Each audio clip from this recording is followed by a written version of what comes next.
গোয়েন্দা সংস্থা অলরেডি একবার ফেল হয়েছে। আমার কাছে মনে হয় যে গোয়েন্দা সংস্থার ব্যর্থতার কারণেই তো শুক্র শনিবারে এই ধরনের ঘটনা ঘটলো।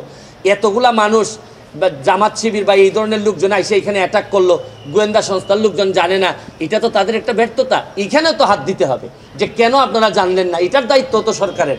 এখন আমি মনে করি যে হয়তো এক্সট্রা কশন থেকে যে কেউ যেমন ধরেন এই 6 জন সমন্বয়ককে যে ধরা হয়েছে, আমাকে আনঅফিসিয়ালি জানানো হয়েছে যে তারা চায় আন্দোলন কোটার জন্য, বৈষম্যমূলক আন্দোলন।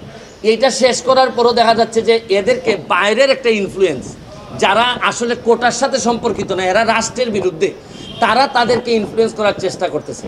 এবং এরা যেহেতু সাধারণ ছাত্রদের প্রতিনিধি, তাদেরকে একটা এই মানে আমরা যে বলি যে একটা সেফ এনভায়রনমেন্টে রাখার জন্যই এই ডিবি অফিসে রাখা হয়েছিল। এরা এদের যুক্তি দেখাচ্ছে, এটা আপনারা বিশ্বাস করতেও পারেন, নাও করতে পারেন, এই জন্যই তো আজকে ছেড়ে দেওয়া হয়েছে।